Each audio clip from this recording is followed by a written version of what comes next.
Good evening students. मागच्या lecture पासून म्हणजे मागच्या 2 ते 3 लेक्चर पासून आपण सतत सातत्याने काय घेत आलो, प्रॉब्लेम घेत आलो.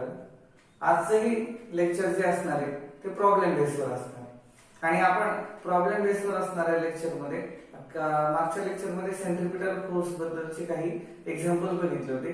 आज थोडेसे ऍडव्हान्स लेवलचे काही एक्झाम्पल्स आपण सेंट्रिपिटल फोर्सचे काय करू पाहणार आहोत. ठीक आहे. आता पहिलं एक्झाम्पल आहे याच्यामध्ये. फर्स्ट एक्झाम्पल जर तुम्हाला दिसत असेल तर आय थिंक मी खाली लिहितो थोडं. पहिलं एक्झाम्पल जे आहे, पहिलं एक्झाम्पल आहे car of mass. Car of mass 150 kilogram. 150 kilogram rounds a curve. rounds a curve.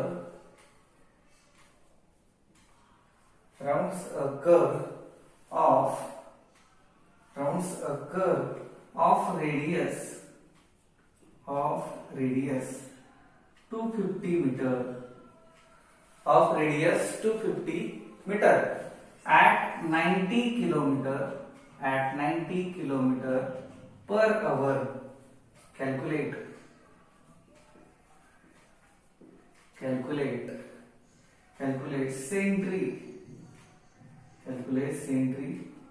centripetal force. Calculate centripetal force. काय काय दिले पहा आपल्यामध्ये. ह्या प्रॉब्लेम मध्ये काय दिले, कार आहे. ती कार काय करते, मूव्हिंग करते, मूव्ह कार आहे. तर तिचं जे मास आहे, कारचं मास किती दिले, m इक्वल टू 150 किलोग्राम. किती दिले मास, 150 kilogram. Okay. Round a curve. ठीक आहे. तर एक टर्न घेते, कर्व घेतला तिने.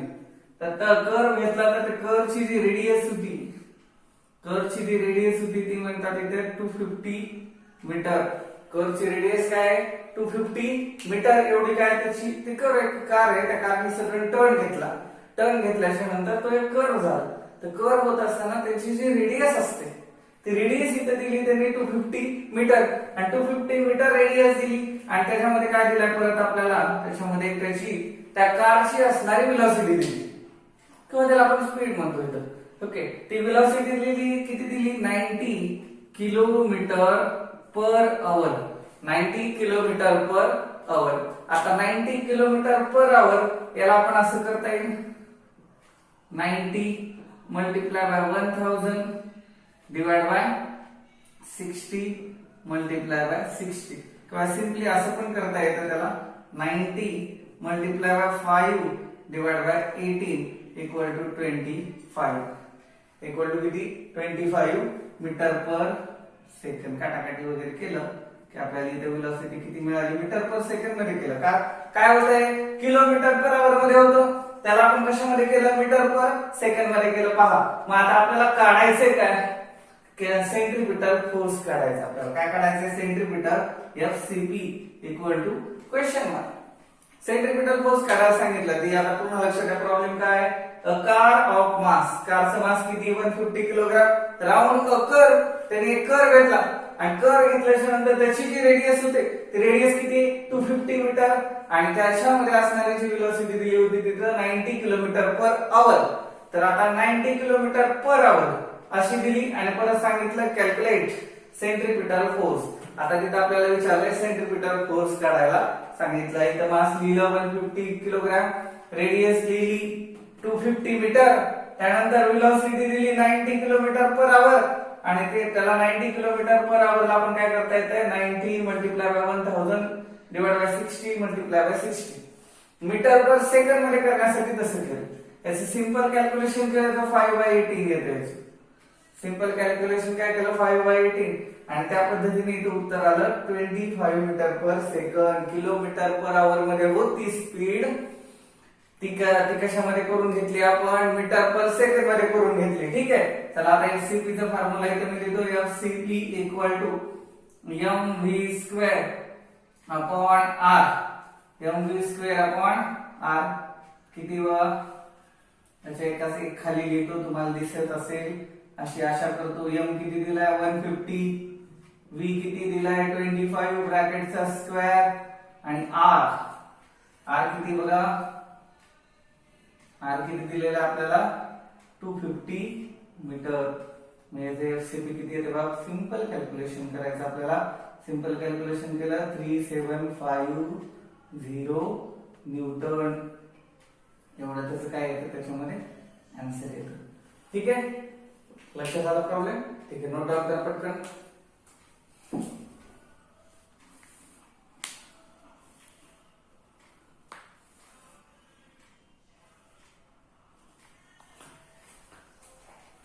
आता हे रफ करतो मी, पुढचा प्रॉब्लेम लगेच घेऊ आपण. नेक्स्ट प्रॉब्लेम पाहू.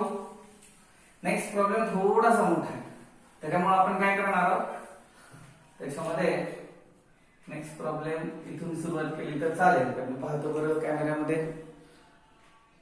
चालतंय. पुढे लक्ष देऊ आपण. हा, पुढे एक दिलंय, a car, a stone of mass. Second problem, a stone of mass, a stone of mass 1 kilogram is wired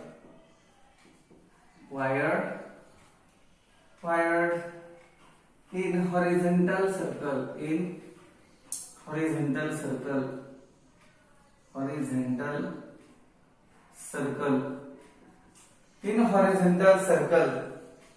attached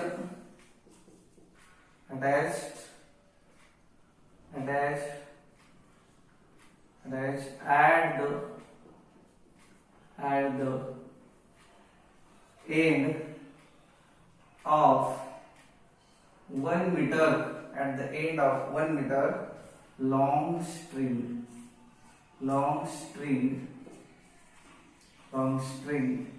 If the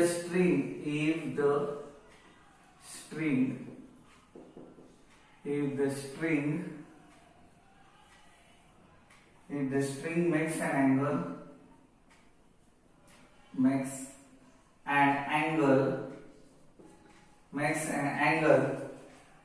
of 30 degree with vertical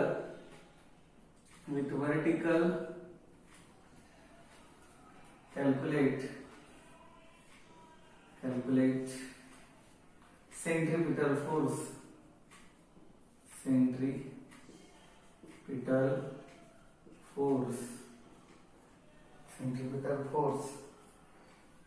acting on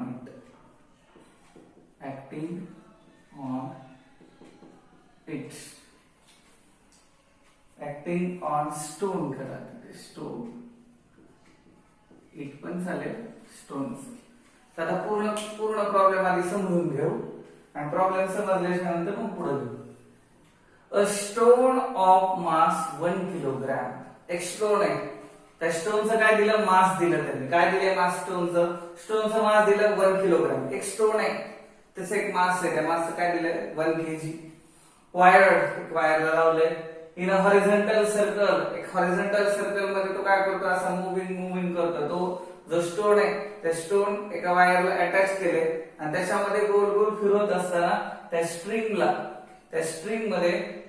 attach केली एका एंडला. तर ती स्ट्रिंगचं लेंथ किती दिली, एका एंडला जो स्टोन लावला त्या स्ट्रिंगला, एका एंडला काय दिला, स्टोन लावला, तर ती लेंथ पण दिलेली त्याची. त्या स्ट्रिंगची लेंथ किती दिली म्हणे, 1 मीटर लॉंग स्ट्रिंग आहे. ठीक आहे, 1 मीटर लॉंग एवढी काय त्याची स्ट्रिंग आहे. पण त्याला आपण रेडियस पण घेऊ शकतो, किती मीटर आहे म्हणजे ते 1 मीटर आहे. तर त्याने असं फिरत असताना त्या स्टोननी एक अँगल केला. If the string makes an angle, मग त्या स्ट्रिंगनी काय केला, एक अँगल केला. तो अँगल किती म्हणे 30 degree to the vertical. Vertically काय केला, तो 30 डिग्री केलेला. वर्टिकली तो अँगल काय केला, 30 डिग्री केला. एक वायर आहे, त्या वायरला एक स्टोन अटॅच केला आपण. आणि स्टोन अटॅच केल्याच्या नंतर त्या वायरनी अशा प्रकारे 30 डिग्रीचा अँगल काय केला, तयार केला. ते आपण पेंडुलम सारखं करू शकतो. तर ते 30 डिग्रीज अँगल व्हर्टिकली तो त्यामुळे हे केला, तर त्यांनी सांगितलं त्याचं एकंदरीत आपल्याला काय सांगितलं, त्यांनी मास करायला सांगितलं. ओके, मास नाही, आपल्याला काय काय सांगितलं त्यांनी, सेंट्रिपिटल फोर्स काढायला सांगितलं. कोणाचा? त्या स्टोनचा. कारण सेंटरकडे तो स्टोन काय करतो, परत झुकला जातो. सेंटरकडे तो स्टोन काय होतं, परत झुकला जातं. म्हणून त्यांनी सांगितलं आपल्याला सेंट्रिपिटल फोर्स आपल्याला काढायला. आपण गिवन मध्ये काय काय दिलं पहा, stone of mass. The stone of mass इथं गिवन मध्ये इथं लिहितो, गिवन स्टोन ऑफ मास. स्टोनचं मास किती गेलंय, 1 किलोग्राम. स्टोनचं मास आपल्याला दिले 1 केजी. आणि त्याच्यामध्ये जे हे आहे काय म्हणता येईल त्याला, horizontal circle attach to end of 1 metre long. त्याच्यामध्ये एक हॉरिझॉन्टल सर्कल होतंय आणि सर्कल होत असताना त्याच्यामध्ये काय म्हणता येईल त्याला, त्याची जी रेडियस आहे किंवा तिथं लेंथ म्हणून दिली आहे, तर आपण लेंथ 30 रेडियस घेत असतो. 1 मीटर लॉंग. ती किती आहे, 1 मीटर लॉंग दिलेली आहे. 1 मीटर लॉंग दिली. त्यानंतर तिथे एक अँगल तयार केला त्यांनी, किती दिला, 30 डिग्री अँगल. 30 डिग्री अँगल तयार केला. ओके, आणि आपल्याला विचारले त्यांनी FCP equal to question mark. FCP equal to काय केलं त्यांनी, क्वेश्चन मार्क केला. आता आपल्याकडे सेंट्रिपिटल फोर्स काढण्याचा फॉर्म्युला आताच बघितला आपण, काय, mv² अपॉन r. आपल्याकडे m आहे, यालाच आपण r गृहीत धरतो. r पण आहे, ठीक आहे, m पण आहे, r पण आहे, ठीक आहे. मग काय सांगितलं त्यांनी, पण आपल्याकडे v नाहीये. हे जे v इथे दिलेलं आहे, हे v आपल्याकडे नाही. मग v काढण्याचा फॉर्म्युला आहे बघा, v इक्वल टू, v काढण्याचा एक फॉर्म्युला आहे. काय v काढण्याचा formula, under root of r g tan theta. Under root of r g tan theta. r म्हणजे काय, रेडियस दिलेली आहे. g म्हणजे काय, ग्रॅव्हिटी. आणि tan थीटा, थीटा आपल्याला दिलेला आहे. आपण डायरेक्ट याच्यामध्ये किती ठेवून देऊ, काय ठेवू, FCP इक्वल टू, काय करू आपण याच्यामध्ये डायरेक्टली किंमत ठेवून देऊ, FCP इक्वल टू m. आता बघा, याचा जर स्क्वेअर केला, तर स्क्वेअर रूट निघून जातं. फक्त मग काय राहतं, rg tan थीटा. मग आपल्याला फक्त काय राहतं, फक्त rg tan थीटा. आपण काढू इथं r multiply by g multiply by tan theta divide by r. हे r काय होईल, कॅन्सल होईल. राहते काय, राहील फक्त m multiply by g multiply by tan theta upon काहीच राहणार नाही, आपण काहीच नाही. आपण किमती घेऊन देऊ. m किती दिला, m दिला 1, g असतं 9.8 आणि tan थीटा tan 30. तर आपल्याला माहिती आहे tan 30 ची व्हॅल्यू किती असते, tan 30 equal to under root of 1 upon root 2. मग इथे लिहूया आपण 1 multiply by 9.8 multiply by 1 upon under root of 3. 1 upon under root of 3. मग याचं कॅल्क्युलेशन केलं काय, 9.8 upon under root of 3 is equal to 5.658 newton. FCP equal to, त्याचं calculation काय येईल, एवढं येईल आपल्याला. ठीक आहे, ओके ओके, नोट डाऊन करा.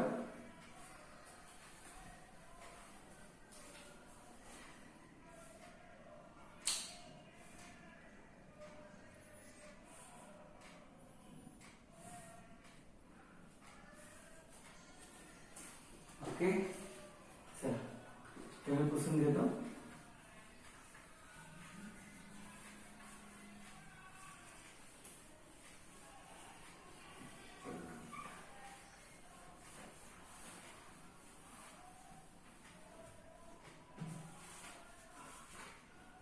आता पुढचा जो क्वेश्चन आहे तो थोडासा मोठा आहे, तर तो थोडासा मोठा आहे. मी आता लिहिताना तुम्ही माझ्यासोबतच लिहून घेतला तर सोपं जाईल. 3rd नंबरचा क्वेश्चन आहे. A coil placed in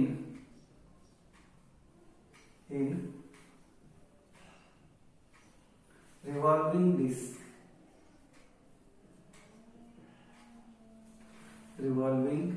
disc which revolves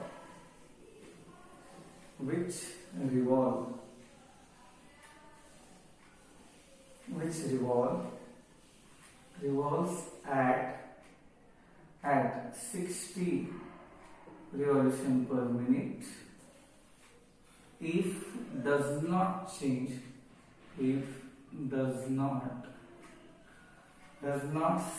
off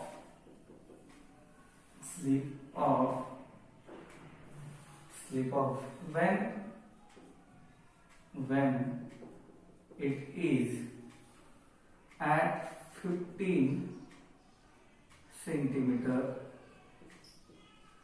from the axis of rotation.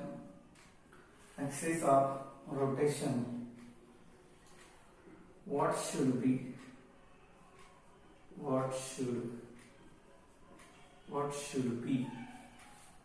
the distance? What should be the distance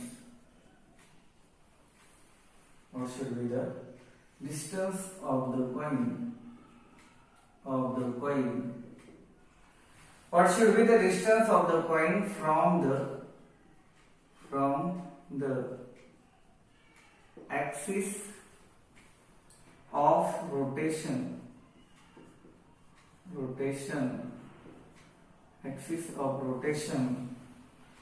So that does not slip off.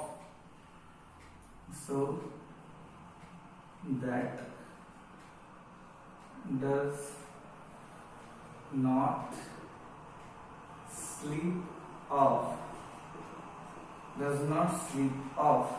Then the speed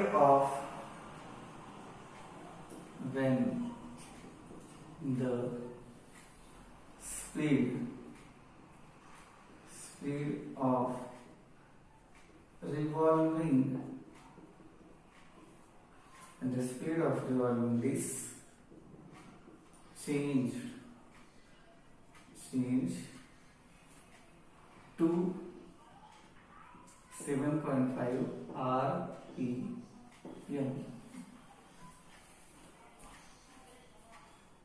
okay, चला आता काय काय सांगितलं पाहिजे लक्ष द्या.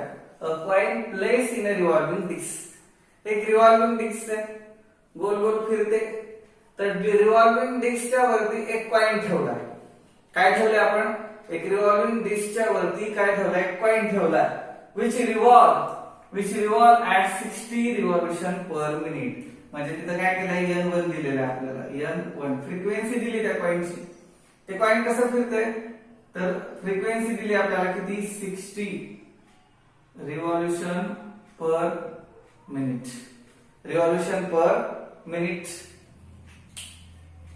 किती फ्रिक्वेन्सी दिली? ते कॉइन कसं फिरतंय? सर्क्युलर फिरतंय, रिव्हॉल्व करतंय, एका डिस्कच्या वरती ठेवलेले आणि त्याची जी फ्रिक्वेन्सी आहे ती फ्रिक्वेन्सी दिली तिथं n1 देऊ आपण. किती दिली? 60 रिव्हॉल्यूशन पर मिनिट. ठीक आहे. It does not sleep. जर ते स्लीप झालं नाही, सरळ तिथं तसं ना तसं राहिलं, when it is at 15 centimetre. म्हणजे किती R1 दिलेलं आहे आपल्याकडे. किती दिलं?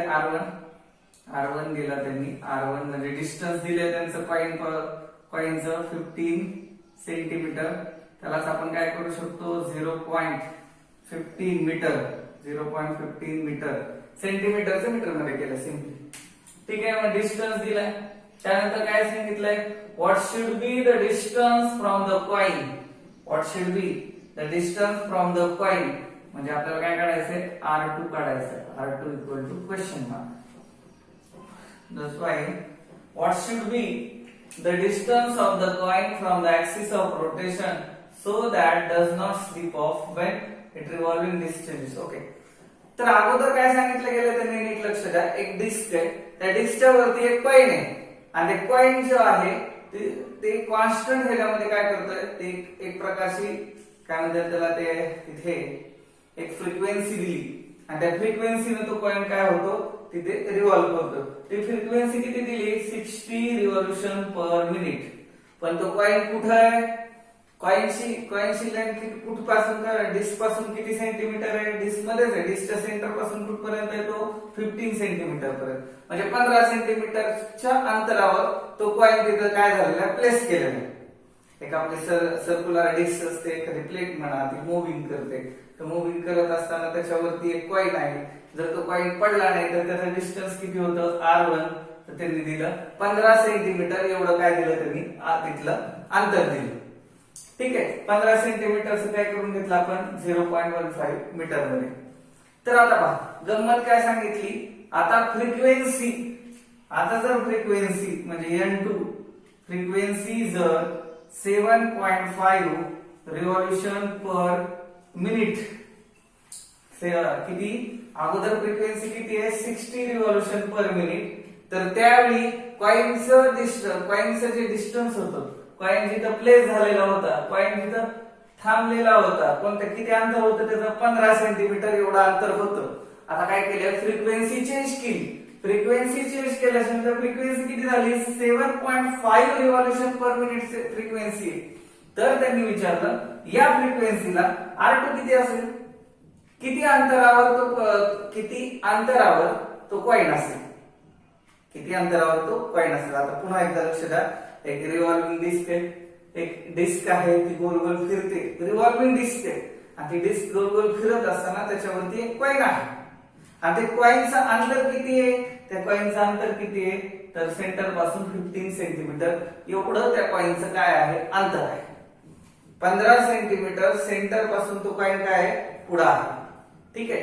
त्यानंतर पुढे काय सांगितलं गेलं, त्यांनी सांगितलं त्याची जी फ्रिक्वेन्सी आहे त्या लेवलला 60 रिव्होल्यूशन पर मिनिट एवढी फ्रिक्वेन्सी कुठे आहे, एवढी फ्रिक्वेन्सी कुठे आहे, तो 15 सेंटीमीटर अंतरावर आहे, तिथपर्यंत त्याची फ्रिक्वेन्सी एवढी आहे. ओके. त्यानंतर पुढे त्यांनी असा प्रश्न केला, जर त्याची फ्रिक्वेन्सी म्हणजे आता किंवा त्याची स्पीड म्हणता येईल, त्याची स्पीड आपण जर अशी वाढवली, त्याची जर फ्रिक्वेन्सी आपण जर वाढवली, फ्रिक्वेन्सी जर आपण वाढवली, कितीपर्यंत वाढवली, 7.5 रिव्होल्यूशन पर मिनिट एवढी जर त्याची फ्रिक्वेन्सी वाढवली, तर तिथं कॉइनची जागा किंवा कॉइनचं अंतर किती दूर असेल किंवा किती जवळ असेल, असा तो क्वेश्चन आहे. R1 दिला, R2 आपल्याला काढायचा आहे. आता हे मिनिट मध्ये दिले, याला आपण सेकंड मध्ये करून घेऊ. कसं करता येईल, 60 डिवाइड बाय 60 बरोबर किती आलं हे, 60 डिवाइड बाय 60 बरोबर इथे येईल ते 1 रिव्होल्यूशन पर सेकंड. N1 किती आला, 1 रिव्होल्यूशन पर सेकंड. ठीक आहे. आता N2 काढू. N2 किती आहे, N2 आता इथे सांगितलं 7.5 रिव्होल्यूशन पर मिनिट आहे. तर त्यालाच आपण काय करूया, त्यालाच आपण हे करूया 7.5 डिवाइड बाय 60 डिवाइड बाय 60 बरोबर आपला आन्सर आला इथे 1.25 रिव्होल्यूशन पर सेकंड. रिव्होल्यूशन पर सेकंड. हे पटकन नोट डाऊन करा, आपल्याला थोडंसं पुढचं पाहायचं. ठीक आहे, नोट डाऊन करा.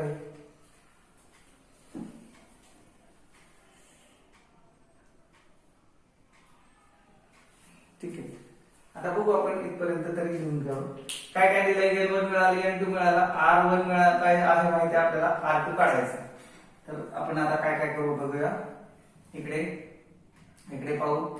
तर आपल्याला काय काढावं लागेल माहितीये का, आपल्याकडे सूत्रानुसार अगोदर आपल्याला ω1 म्हणजे अँग्युलर स्पीड ह्याची काय करावं लागेल, काढून घ्यावी लागेल.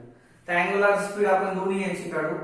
ω1 इक्वल टू, तर अँग्युलर स्पीड काढायची असली तर दोन्ही वेळची काढावी लागेल, दोन्ही फ्रिक्वेन्सीची. फर्स्ट ओमेगा 1 इक्वल टू 2 पाय n1. आता इथे काढूया आपण 2 इंटू 3.14 इंटू 3.14 इंटू 1. n1 किती आहे? इथं 1 आलेलं आहे. n1 इथं 1 आलेलं आहे. n2 एवढा. ठीक आहे, मग किती आली इथं सांगा? इथं आपली आली फ्रिक्वेन्सी 6.28 रेडियन पर सेकंड. रेडियन पर सेकंड. आता सेकंड ओमेगा 2 2 पाय n2 2 पाय n2. आता बघा 2 पाय n2 हे आपण काय करतो? अँगुलर स्पीड काढून घेतो, अँगुलर वेलोसिटी काढून घेतो आपण. ठीक आहे, आता काय करूया? काय समोरासमोर घेऊ 2 मल्टिप्लाय बाय 3.14 आणि n2 किती आलेला आहे इथे? n2 आपला इथे आलेला आहे किती आहे? मल्टिप्लाय बाय 1.25 मल्टिप्लाय बाय 1.25 म्हणजे किती? ओमेगा 2 किती येते बघा? ओमेगा 2 ह्यांचं दोघांचं मल्टिप्लिकेशन केलं 7.85 रेडियन पर सेकंड. हे काय आला? ओमेगा 2 आला. ठीक आहे, ओमेगा 1 एक आला आपल्याला, ओमेगा 2 एक आला. ठीक आहे, इथपर्यंत नोट डाऊन केलं. एक पटकन नोट डाऊन करा, मला मी पुसून घेतो ते. ठीक आहे, ओके. मग आता पुढे काय करायचं? पटकन नोट डाऊन करत चला. मी गिवन वरती अगोदर लिहून घेतो. इथं काय काय दिलं आपल्याला? आता ओमेगा 1 किती आला आपला? ओमेगा 1 इथं आलेला आहे 6.28 रेडियन पर सेकंड. ओमेगा 2 आताच काढला आपण. ओमेगा 2 किती? 7.85 रेडियन पर सेकंड.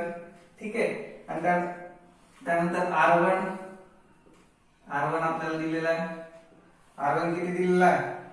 0.15 मीटर. आणि आपल्याला काय काढायचंय? R2 इक्वल टू क्वेश्चन थोडंसं लेंथी चालतं. तर आता आपल्याला R2 काढायचं आहे. मग आपल्याकडे एक असं एक सूत्र आहे. दोन्ही आता बघा, दोन्ही V1 इक्वल टू V2 करून घ्या. सॉरी, दोन्ही अँगुलर स्पीड आणि त्याची फ्रिक्वेन्सी समोरासमोर करून घेतल्या तर आपल्याला काय होईल? हा प्रॉब्लेम सुटेल. m R1 omega 1 square equal to m R2 omega 2 square. ठीक आहे, आता याच्यामध्ये मास दिलेलं नव्हतं, त्यामुळे दोन्ही मास काय होतील? कॅन्सल होतील. मग काय होतंय? R1 omega 1 square equal to R2 omega 2 square. Okay, हे समोरासमोर. आता काढायचं काय आपल्याला? यातलं R2 काढायचं. काय काढायचं आपल्याला? R2. आपण इथं काढून घेऊ R2 equal to R1 omega 1 bracket square upon omega 2 bracket square. आता समोरासमोर ठेवून देऊ. R1 किती दिलाय? 0. इकडे बरोबर आपण इकडे खाली एक घेऊ 0.15 मल्टिप्लाय बाय ओमेगा 1 6.28 ब्रॅकेटचा स्क्वेअर अपॉन ओमेगा 2 चा स्क्वेअर किती? 7.85 ब्रॅकेटचा स्क्वेअर. आता ह्याचं जर पूर्ण कॅल्क्युलेशन जर आपण केलं तर आपल्याकडे कॅल्क्युलेशन किती येते पहा? R2 इक्वल टू 0.096 मीटर आणि आपण सेंटीमीटर मध्ये केलं R2 इक्वल टू 9.6 सेंटीमीटर. ठीक आहे, 9.6 सेंटीमीटर. तर आजच्या दिवसासाठी एवढे प्रॉब्लेम पुरेसे. नेक्स्ट लेक्चर मध्ये आपण पुढचे काही प्रॉब्लेम घेऊ आणि तुम्हाला बराचसा सिलेबस जवळजवळ तुमचा बोर्डाचा 25% सिलेबस काय झाला? कमी झाला. त्याचे व्हिडिओ तर तुम्हाला पाठवलेच आहे, पण या लेसन मधलं नेमकं कमी काय झालंय ते आपण बघूया.